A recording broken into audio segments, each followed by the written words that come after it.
tem que dar um gás ali, não é garantido, então você tem que se dedicar durante 1 ano, 2 anos, né, para conseguir passar. E essa disciplina é uma coisa que é difícil ter, sabe? Vale a pena se conseguir, e se não conseguir também, vai ficar para a vida toda.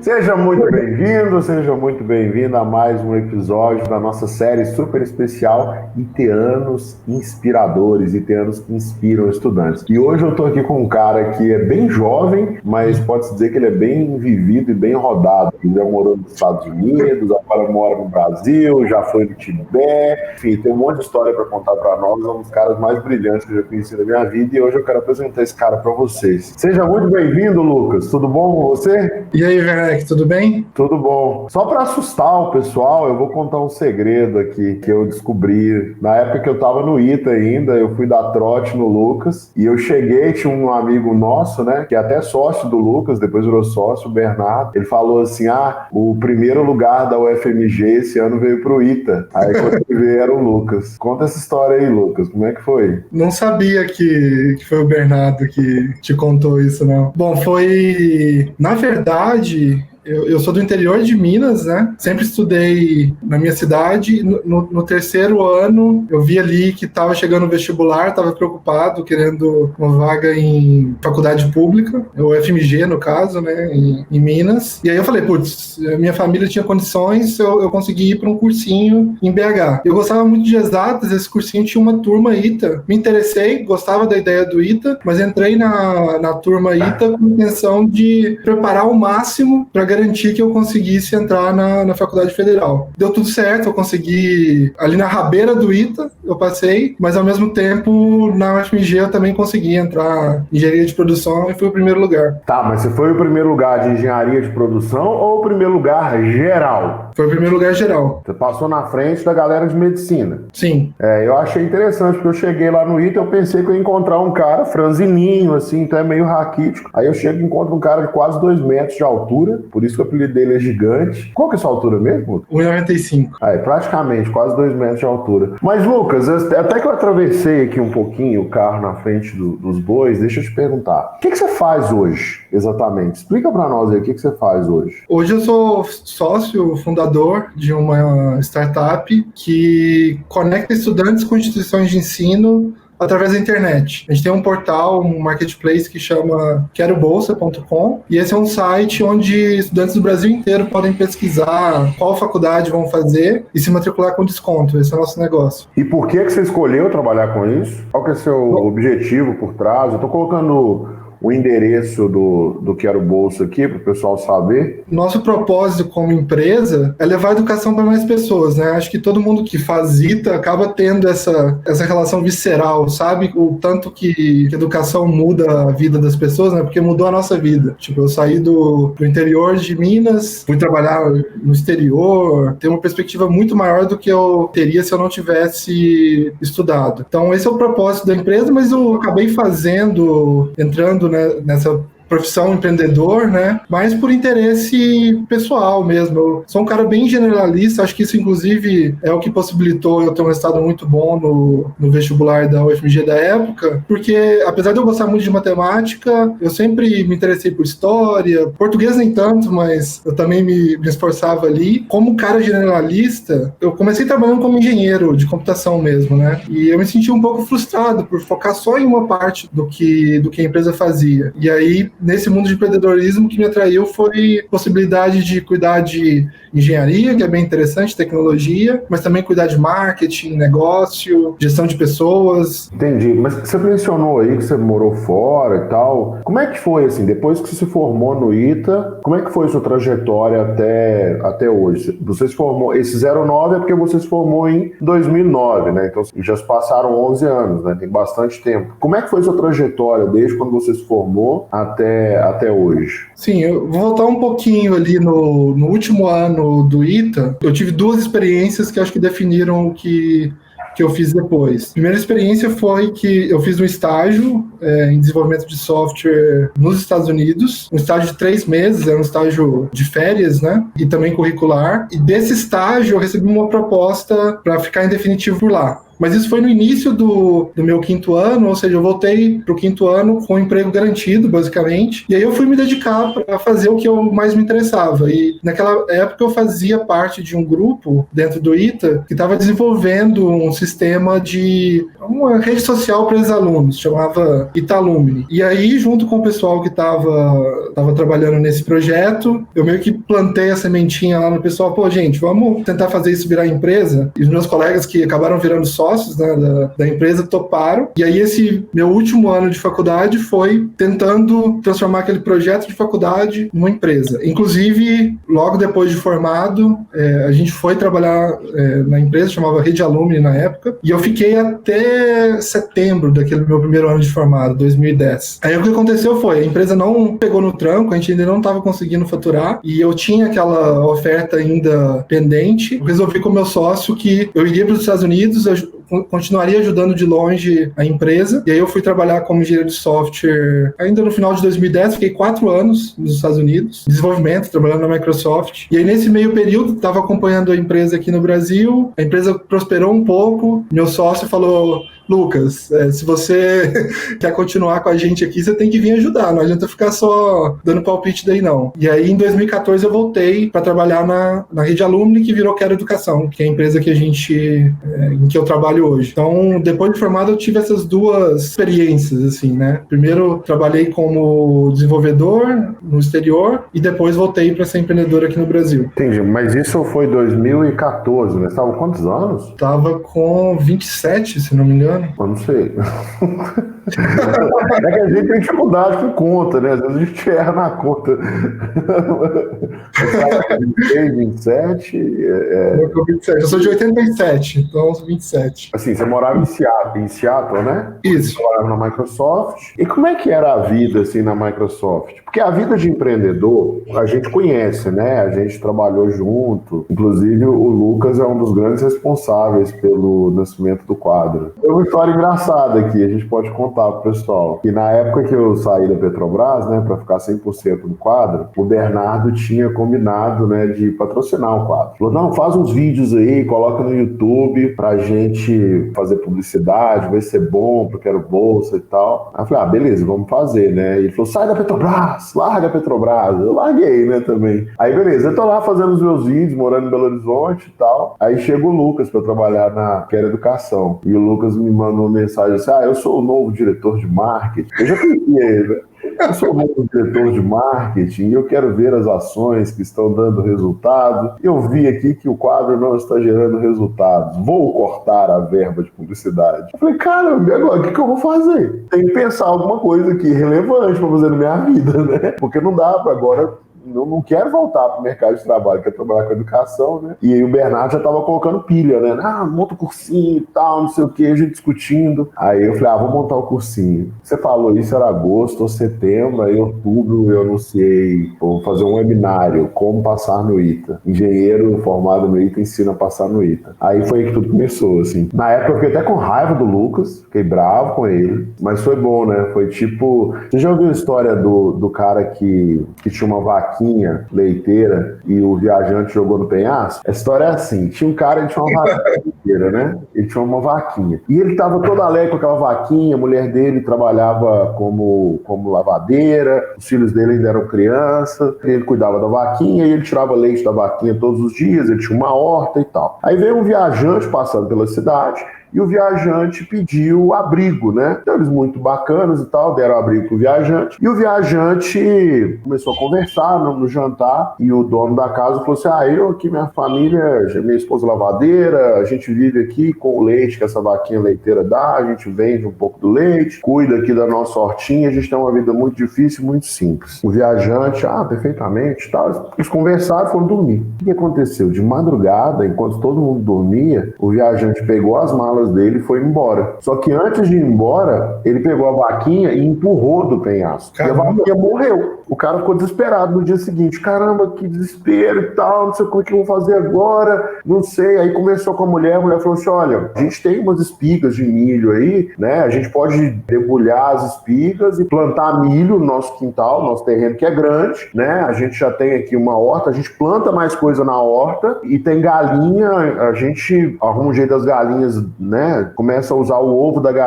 usar só alguns ovos das galinhas, os outros a gente deixa chocar e nascer pintinho e vamos vivendo assim. Aí o cara começou, né, nesse movimento. Então ele foi lá e as galinhas começaram a dar ovos e tal, daí 3 meses ele já tinha pintinho, a horta já estava maior, já tinha plantado milho, o milho estava começando a crescer, eles começaram a vender os frutos da fazenda, as verduras e tal, começaram a vender alguns ovos, porque já estava tendo mais galinha, e o cara teve um dinheiro, ele pôde comprar uma outra vaca, e a mulher pôde sair do trabalho de lavadeira, o tempo foi passando, ele construiu um rebanho, e tinha muita galinha e muita verdura, e vendia na cidade, tinha construído uma casa gigante, e tinha comprado o terreno do lado, e a fazenda virou um negócio de outro mundo. E aí, uns 7 anos depois, mais ou menos, o viajante passa de novo para pedir morada, pedir abrigo. Só que quem foi atender foram os meninos, né? E aí os meninos trouxeram o cara pra dentro e tal, né? Eles meio que lembraram do cara, assim, não sei como. Os meninos já tinham, sei lá, uns 14, 15 anos, meio que lembraram do cara. E o dono da fazenda viu. E ele ficou bravo, ele queria bater no viajante. E queria destruir o viajante, entendeu? Porque o viajante jogou a vaquinha dele, penhasco abaixo. Aí a mulher do cara, muito sábia, falou assim, não faz isso não. Porque se ele não tivesse jogado a nossa vaquinha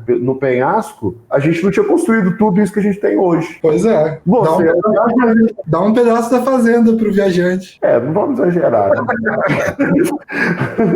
E depois disso a gente ficou muito amigo, né? O Lucas sempre vai na minha casa pra gente fazer churrasco, eu já fui muito no aniversário dele, mas ô Lucas, a gente não tá aqui pra falar de mim, né? Vamos falar de você. Aí, beleza, aí você saiu da Microsoft e veio pra Quero Educação. Eu queria que você me explicasse qual era o tamanho da Quero Educação quando você chegou. Eu sei que a maioria dos números são sigilosos, e como ela é hoje, e qual foi o seu papel nesse processo? Quando eu voltei, em 2014, nós éramos 30 pessoas, mais ou menos. Era um escritório basicamente de 2 salas, e já era um upgrade que a gente tinha acabado de fazer de um escritório de 1 sala que a gente tinha. E quando eu voltei para fazer o papel de marketing, que para mim foi bem estranho. Minha experiência era totalmente técnica, né, como desenvolvedor, e na época o Bernardo trouxe vários outros sócios, e basicamente o pedaço da empresa que faltou preencher era marketing. E aí, no início da empresa, você não escolhe muito o que você vai fazer, né? Você preenche o que é necessário. Então,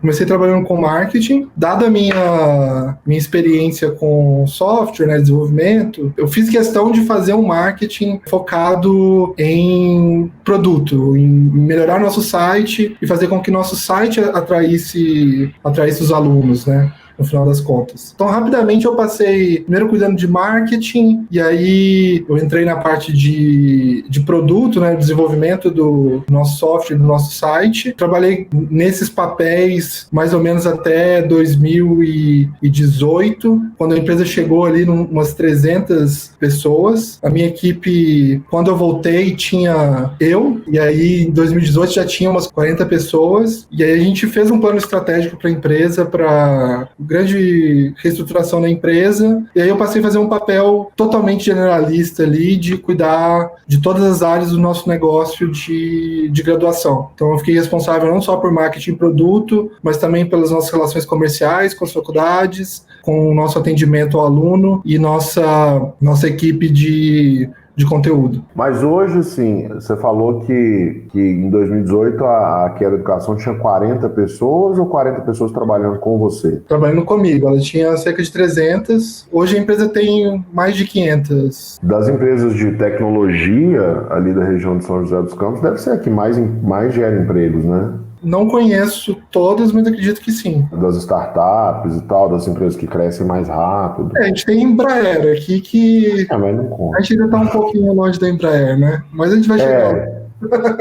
E como que você está vendo agora, assim, esse futuro aí da nossa educação com contexto de coronavírus? O que você acha que vai acontecer? O que você está vendo aí para o futuro? Bom, o presente, né? Primeiro falando do presente, tá bem complicado, né? Com o fechamento das escolas, que é as primeiras que foram fechadas e as últimas que vão voltar. A gente está vendo que tanto faculdades quanto escolas de ensino médio e básico, né, estão totalmente perdidas, assim, as mais avançadas tinham um pouco já estavam trabalhando com tecnologia, né, com ensino à distância, conseguiram se adaptar, mais meia boca ali, mas 80-90% das escolas e faculdades meio que pararam, né? Algumas se adaptaram, mas muitas ainda estão perdidas sem saber o que fazer. O que eu vejo, assim, para o futuro é uma aceleração do que já ia acontecer, né? O próprio Quadro é uma escola, um cursinho à distância, né? É algo que já estava funcionando, já estava acontecendo, mas ainda tinha muito preconceito, muita gente que nem tentava, muitas escolas que meio que ignoravam isso, né? Tanto que agora estão ainda perdidas depois de 5 meses de pandemia. Basicamente, a gente está avançando uns 5 anos, que ia demorar para as escolas perceberem que ensino à distância funciona, que dá para ser até melhor do que o ensino presencial, está acontecendo agora. Então, não é que é um novo futuro, acho que ia acontecer de todo jeito, mas com essa pandemia, as coisas aceleraram bastante, na força ali, né? Não porque a gente queria. Isso é verdade, né? Mas é uma evolução, né? A sociedade vai evoluir agora, nesse sentido. Você falou um pouco de faculdade, né? Eu tava brincando hoje aqui na empresa, hoje foi dia de reunião geral, né? E a gente tem algumas pessoas do ITA que trabalham aqui, né? E a gente tava falando justamente sobre esse tema do EAD, né? E eu brinquei com eles, e no ITA já foi meio à distância. Eu já fiz o ITA à distância, porque muito puxado, né? Então era difícil aprender as coisas na aula, assim. Os professores eles têm um nível de conhecimento que eu lembro uma vez que a gente estava conversando e os alunos reclamaram com a professora de cálculo, né? A gente chamava ela de Taninha. A Taninha, que a prova estava muito difícil e tal. Aí a professora falou assim, gente, eu já fiz doutorado, tem tanto tempo que eu tô aqui no ITA, e a pesquisa, eu não sei dizer o que é fácil e o que é difícil para vocês, entendeu? Então, porque qualquer coisa que eu proponho, sempre tem alguém que consegue superar, então eu perdi essa noção. Por isso que às vezes parece difícil, mas vocês me desculpem. É difícil entender as coisas, a gente tinha que estudar em casa, né? Então era bem à distância. Engenharia é muito assim, né? Os professores eles têm um nível muito alto de conhecimento, nem sempre a didática é aquela didática do cursinho, né? Mas eu queria saber como é que foi a sua experiência no ITA. Você falou que fez o estágio na Microsoft de férias, mas ao longo do ITA, assim, como é que foi? Então, quando eu cheguei no ITA, eu tinha muita vontade, assim, de aprender sobre administração, aprender sobre finanças. Como eu disse, eu tenho esse perfil de gostar de várias coisas diferentes, e eu senti assim, o ITA vai me ensinar engenharia, vai me ensinar a parte técnica, eu quero aprender outras coisas aí que me interessam. Então, desde o início, eu participei de iniciativas. Era meio a meio, assim, eu nunca deixei de ser um bom aluno, assim, não era um aluno L, né, de louvor, mas eu era um aluno bom, pelo menos, na escala do ITA. Mas o esforço ali que eu teria para ser um aluno louvor, eu dediquei em iniciativas. Então, no primeiro ano, eu participei da empresa Júnior. Inclusive, eu acho que você foi consultor, né, Werneck? Eu trabalhei na ITA Júnior. Você trabalhou, não foi consultor, não. O meu sócio, Bernardo, que foi consultor na época. Foi, o Bernardo era o grande mestre lá dos desenvolvedores da ITA Júnior e tal. Ele era indomável. E assim, então era uma iniciativa ali de alunos, juntavam uns 20, 30 alunos. A ideia era fazer consultoria tecnológica, mas não era a gente que fazia. A gente basicamente criou a estrutura da empresa. A gente ia, principalmente em São José, né, vendia para as empresas aqui da região a oportunidade de comprar um projeto feito por alunos e professores do ITA. Então aí quando alguma empresa queria, não sei, um site, ou queria fazer uma análise aerodinâmica de uma aeronave, elas contratavam o ITA Júnior, e a ITA Júnior ia e procurava um aluno do ITA, um professor que que pudesse fazer esse projeto. Então essa foi uma experiência que eu tive nos primeiros anos, trabalhar na empresa Júnior. Acho que no segundo ano eu entrei numa iniciativa de comissão de estágios e empregos do ITA, que era uma iniciativa menor, umas 5 pessoas, que fazia contato com empresas para elas virem recrutar no ITA. E para mim foi bem legal porque eu conheci desde empresa do setor financeiro até empresa do setor de engenharia, indústria, pesquisa, né? Foi uma experiência bem legal. Mas aí chegando no meu terceiro ano, eu me toquei que eu tô fazendo coisas aqui paralelas à engenharia, mas eu tô fazendo engenharia de computação e eu ainda não sei programar. E aí, para resolver esse problema, apesar do curso já ensinar bastante, né? Que na teoria eu fui procurar outra iniciativa para eu aprender a codar mesmo, a ser um engenheiro de software, né?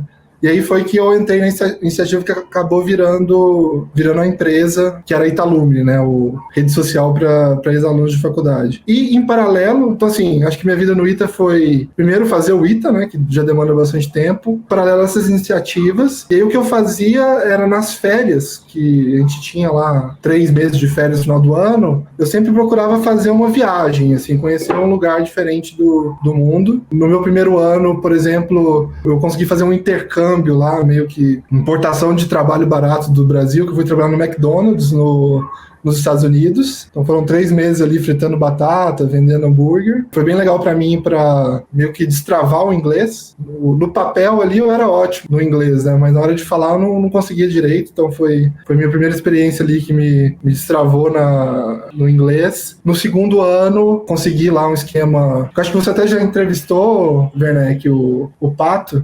O Marcelo, né? Ele tinha ido no ano anterior para Nova Zelândia trabalhar numa fazenda, ser coletor de frutas. Sério? Não sabia disso, não. Não sabia disso? Não. Aí ele me passou a dica de ser coletor de frutas na Nova Zelândia. Minhas férias do segundo ano foram isso. Eu consegui pagar 80% da viagem ali, trabalhando numa fazenda colhendo cereja. Olha que bonito. Não sabia isso, não. Aí eu fui conhecendo o mundo, né? Fazendo um mapinha lá, em baixo custo, né? E aí foi isso. No terceiro ano, nas férias, eu resolvi. Eu já estava com a ideia ali de empreendedorismo, de fazer uma empresa de tecnologia. Eu tirei as férias para tentar fazer um aplicativo de Orkut, que não deu muito certo. E o Orkut depois também não deu certo, né? Então estava fadado ao fracasso mesmo. E no o Orkut foi lá no ITA, você lembra que ele foi lá? O Orkut foi no ITA uma vez, você lembra? Foi no ITA e eu trouxe o Orkut. Eu era da comissão de estágio e emprego e eu fui o responsável lá por negociar. Você que trouxe o Orkut pro ITA? Sim, eu que negociei lá com os militares, porque no CTA não pode entrar estrangeiro, né? Pode, mas precisa de autorização especial. Uhum. E aí eu fui correr atrás lá dos militares pro Orkut. Foi a palestra de maior sucesso da comissão de estágio e emprego. A gente teve que ir até pro maior auditório lá, auditório La Casa, porque todo mundo quis ir lá, não conhecer o Google, né? Mas ver o Orkut. Tirar foto, eu lembro disso. Nessa época eu já tinha formado, né?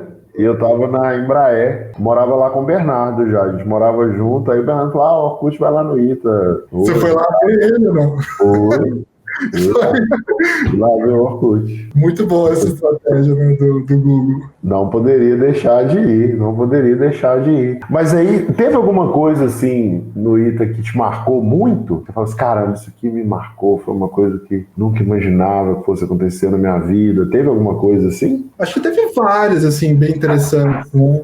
Eu acho que todas as experiências foram bem únicas, como eu falei no início, né? Acho que eu não teria nem perto dessas experiências no ITA. Teve algumas coisas, assim... Eu acho que na primeira semana, por exemplo, acho que a coisa que me marcou bastante foi... Eu tirei a minha primeira nota vermelha. 4, não lembro. Tirei 4 em desenho técnico, MPG. Isso me marcou bastante.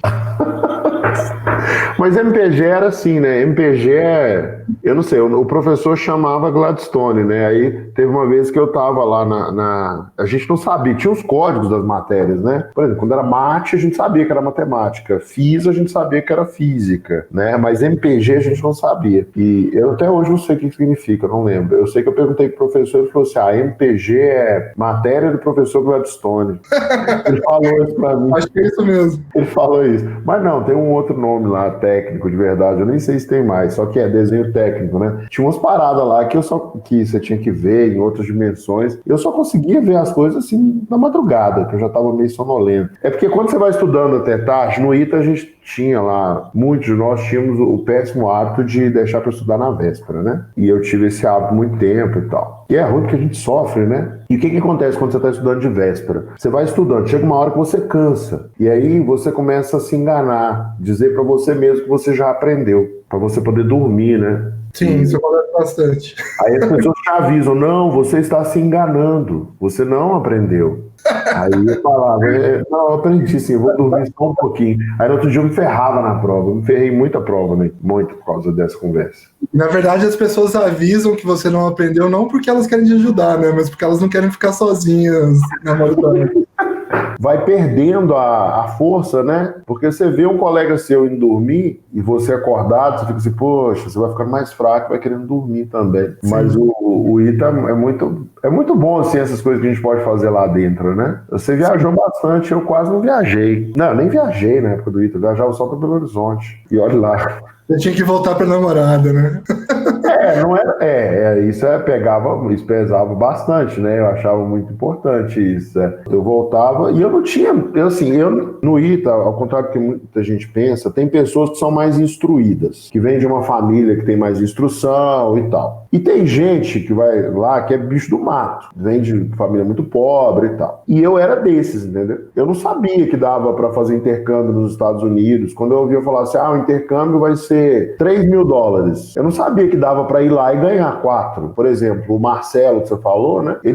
A gente até conversou que ele contou, eu já sabia, né? Mas ele contou também, que ele trancou o ITA. Ele ficou 1 ano trancado. Só que o trancamento no ITA de 1 ano, na verdade, se você tranca no início do ano, ele vai durar 14 meses. Porque se eu tranco depois que eu concluir o segundo semestre do ano, eu vou voltar de novo só no outro primeiro semestre. Porque eu já concluí aquele, né? Então, aí ele fez isso, ele ficou 14 meses trancado. O que ele fez nesses 14 meses? Ele viajou para os Estados Unidos, trabalhou em cassino, ganhou muita gorjeta e depois fez uma viagem de volta ao mundo. Sim. E o Marcelo, na verdade, eu não era instruído nessa parte, não. Eu simplesmente copiei o que o Marcelo fez tanto no McDonald's quanto Fazenda de Cereja, foi o Marcelo que me passou. Então, eu não tinha muitos esses exemplos, né? Na época. Tinha lá uns caras, mas eles eram muito chatos, assim. No ITA tem uma galera que é muito legal, mas tem uma galera que é muito chata. Aí tinha um cara chato,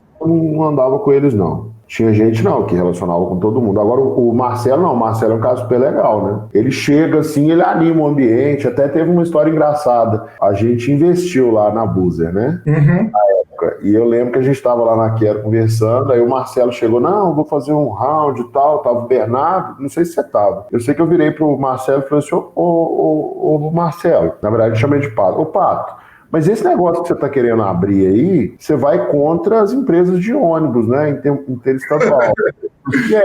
Pois é, Pato, esse pessoal aí é meio perigoso. Não tem risco deles quererem te matar, não? Mas eu vou pra frente com esse negócio. Você quer investir? Eu falei assim, é uma morte bem morrida, né? Ele falou, né, você estava disposto a morrer pelo negócio? Eu falei assim, não, esse cara vai fazer de tudo para esse negócio. Eu fui lá e investi. E tá dando super certo, né? Só o Covid que atrapalhou um pouco, mas é só... Mas ele é o cara perfeito pro Buzer. Definitivamente. E deixa eu te perguntar uma coisa aqui, voltando um pouquinho no tempo. Você falou rapidamente, assim, da sua aprovação no ITA. A sua primeira opção, quando você entrou no cursinho, pelo que eu entendi, não era necessariamente o ITA, né? Não era. Eu sempre soube que se eu passasse no ITA eu iria, mas o meu alvo ali, o que eu queria, que eu ficaria triste se eu não conseguisse, era passar no federal. No ITA você estava naquela assim, o normal é não passar. Eu vou tentar aqui fazer o meu melhor, mas eu não vou sofrer se eu não passar. Não. Exatamente. Inclusive, eu acho que eu dei uma puta sorte, porque eu passei, né, do terceiro ano, e se eu não tivesse passado, eu ia ficar no FMG, eu não ia tentar mais um ano, porque eu já tava satisfeito. E deixa eu te perguntar uma coisa. Na época que você fez o cursinho, você era, assim, o melhor aluno da sala? Você se achava o melhor? Como é que era, assim, você em relação aos seus colegas? Eu era entre os 5 melhores. E esses 5 passaram? 4 passaram. Então, tinha gente lá que você considerava, assim, mais inteligente que você e tal, e que não passou? Mas que eu considerava mais inteligente que não passou, acho Ou que que não. você considerava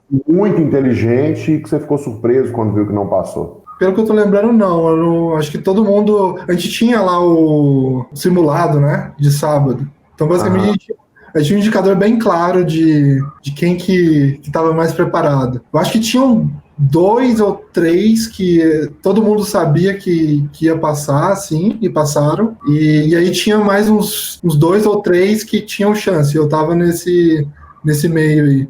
Mas, assim, o que eu queria entender é o seguinte...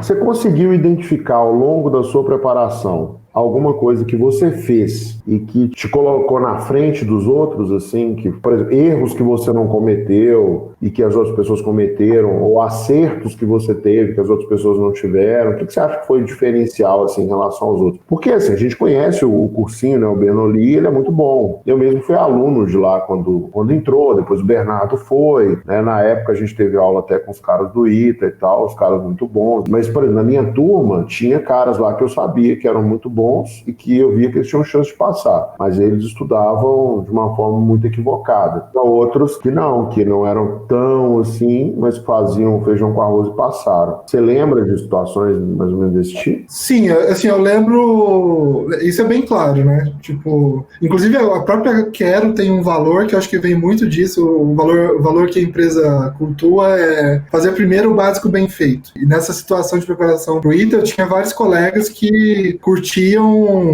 as questões do Saraiva, né, de física. Era meio que assim, eu quero fazer o difícil, porque no ITA tem que ser difícil e tal, mas se você não tem a base, não adianta você decorar uma questão difícil ali, e ao mesmo tempo dá para passar mesmo só com o básico, né, o básico bem feito. E eu tinha alguns colegas que focavam muito, compravam o livro universitário, né, tipo, de química tinha o livro do Myers, de física acho que era Philip, comprava o livro universitário, não sei o quê. No resultado do simulado já estava claro, assim, que não eram esses que estavam tirando as melhores notas. No final das contas, o que definiu sua aprovação foi o simulado, então. Era o seu indicador principal, assim, de vai passar, não vai passar. Eu acho que contribuiu muito foi a consistência, assim, né? O ano inteiro eu tava estudando, tava fazendo todos os exercícios que eu podia, que na verdade a apostila tinha mais do que eu podia. Se eu não terminasse o exercício da apostila, eu não ia para Saraiva, etc. E fazendo simulado, usando de bússola ali, né?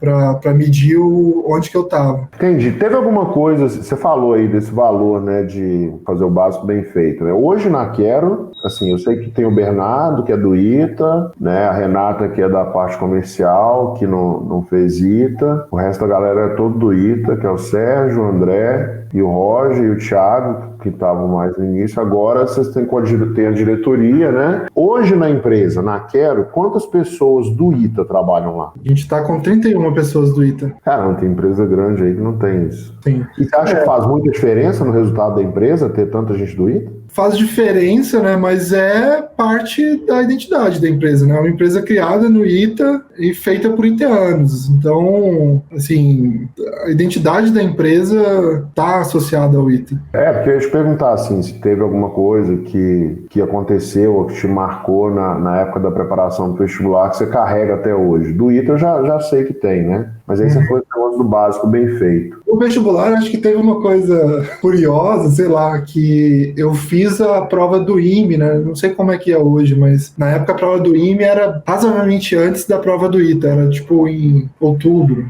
alguma coisa assim. Eu não passei na prova do ITA, do IME, e em particular na prova do IME tinha uma questão de matrizes que eu fiquei tentando fazer, acho que eu perdi muito tempo nessa questão. Eu acabei não conseguindo fazer, mas eu fiquei tão focado nela que eu sonhei com a questão. Você sonhou com a questão? Como assim? Depois do vestibular? Não, no dia do vestibular, no dia da prova, eu fui dormir. Provavelmente isso me atrapalhou, inclusive, eu acho.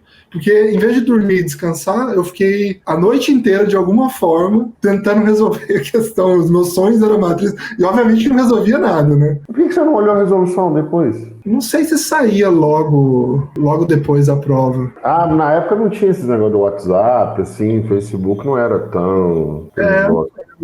Não lembro o que rolou. Mas foi meio que um trauma do vestibular, essa prova do IME, que eu ainda não passei, né? Ah, mas não faz diferença, no final das contas não faz diferença, né? Assim, a gente nunca sabe, né, a diferença que vai fazer. Ô, Lucas, a gente tá caminhando pro final aqui, vamos despedir do povo aqui, pra gente despedir. Eu queria te pedir pra... Você, assim, tem um histórico bacana que você participou, acho que de pelo menos umas 3 comemorações de aprovados do quadro no ITA, você participou, né? Sim. Lá que a gente leva os meninos pra pizzaria e tal. A gente foi levando cada vez pra uma pizzaria melhor. Agora na pandemia, eu não sei. Tomara que ano que vem libere pra gente levar de novo. Inclusive, fiquei viciado na última pizzaria que a gente foi. Aquela pizzaria top. Pena que tá fechada, mas a gente gosta também. Mas assim, voltando aqui. Você tem já um acompanhamento, já conhece os meninos, né? Sempre conversa com eles depois que sai o resultado, eles pedem conselhos e tal. Queria te perguntar, assim, para quem ainda não passou, né? E que vai prestar, que mensagem você deixaria para essas pessoas, para de alguma forma incentivar elas a prestar o vestibular do ITA, a passar e tal? Você gostaria de deixar uma mensagem pro pessoal? Acho que a primeira, que a gente já comentou, né? Essa questão do básico bem feito. Honestamente, acho que não tem jeito de passar sem cuidar do básico antes. Complementando, assim, hoje eu vejo, independente de passar ou não, muito da minha formação, assim, o que eu uso até hoje, assim, vem dessa preparação que eu tive. Acho que vem muito, obviamente, do que aprendeu ali, do que realmente fixou de matemática, português, etc. Mas acho que vem também da disciplina, de realmente querer alguma coisa que não é imediata, que tem que dar um gás ali, não é garantido, então você tem que se dedicar durante 1 ano, 2 anos, né, para conseguir passar. E essa disciplina é uma coisa que é difícil ter, sabe? Então, acho que a mensagem que eu passo vale a pena se conseguir, e se não conseguir também, vai ficar para a vida toda. Muito bacana, muito obrigado, Lucas, que Deus te abençoe e que você continue brilhando aí na sua vida, impactando tantas pessoas. Muito obrigado, tenho certeza que vai ajudar muita gente. Um grande abraço para você. Valeu, Werneck. Valeu, grande abraço, pessoal, até logo, tchau.